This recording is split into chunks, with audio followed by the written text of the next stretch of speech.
Nigeria's population is not the problem, but the population of thieves, Sowore condemns Tinubu-led government and faults World Bank and IMF for imposing negative economic policies. The human rights activist also lambasted the World Bank and IMF, which connived with the corrupt leaders in Nigeria to destroy the country's human capital development capacity with their imposition of negative economic policies and leadership. Sowore stated this on Saturday while featuring an Arise TV program, where he reacted to the World Bank rating of Nigeria 150 out of 157 on its Human Capital Index.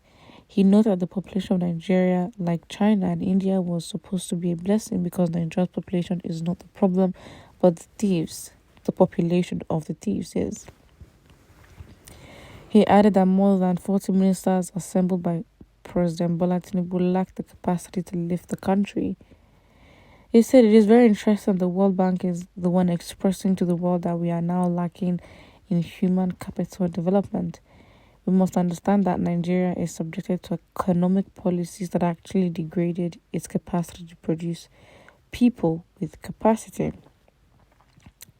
That was through the structural adjustment program, which was imposed on the military and executed precisely to achieve the objective that they are now reporting on. Right. Sure basically goes on to basically criticize the Nigerian government and the IMF and World Bank and just the existing,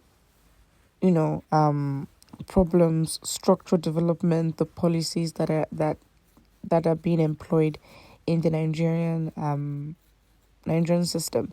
And I'm just like, it's the same conversation we have over and over and over again, right? Because for us, what we've done more is criticizing.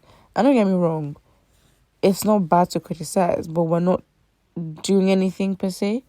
So I think I try to sort of stay away from just talking for talking's sake, because it is very clear to see that the government will do certain things that, to be fair, you can just tell they just wanted a reaction from the people.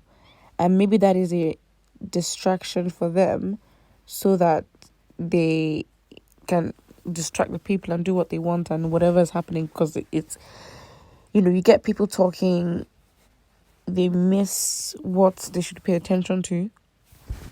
And I guess it's one of that, and that is the scenario. But I just think, again, obviously, the World Bank and human capital development, all that, it's like we know things that are wrong, and then obviously you have world institutions who, in a way, it's like obviously they are independent and they don't necessarily owe Nigeria anything, but it's like the fact that they don't use their platform to allow for accountability, because then it looks like as if the World Bank connived and planned with Nigeria. I mean, if that could be the case, allegedly, but the thing is, on their side and on their part, they have no duty, except obviously, if you're part of this, I'm sure Nigeria is part of it, but it's like, if you're part of that, it's like, wait, you expect these bodies to hold them accountable rather than, display figures that make it look like they're doing a good job when they're not.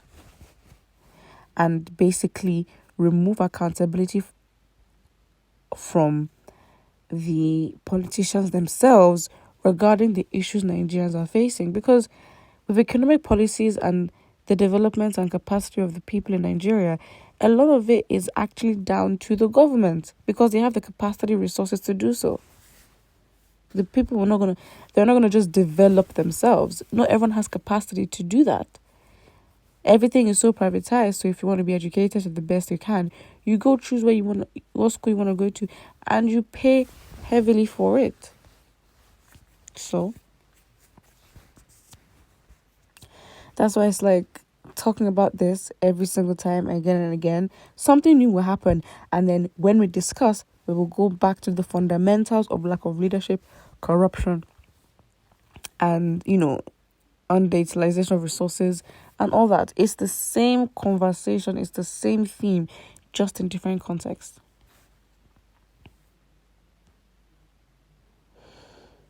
We need a serious revolution in Africa, especially Nigeria. I've been saying it's that Nigeria needs to cut off relationships with Britain, IMF, and World Bank. But our thieving rulers prefer to wine and dine with them. True talk, politicians are a problem in this country. Useless IMF, they are giant of economic killer. Anyways, I just think that having this conversation is like, if we're not looking for solutions, right? These politicians will never run out of things to amaze Nigerians. Basically, that's what I'm saying.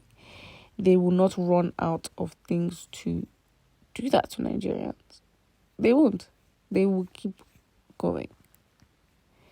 So it's like, if we're gonna keep talking about it, I just think the conversation is a bit boring now. Like, they're this, they're that. What could they do better? What could they not do better? I don't know. I just think that the great thing is that there's awareness and people are realizing not just, oh, our country is bad and we have bad leaders, but understanding the political system, understanding who is who in the system. And I don't know, the change we want, I don't know how it's going to come, but at least awareness is where it begins. Put what you think and don't forget to like and subscribe.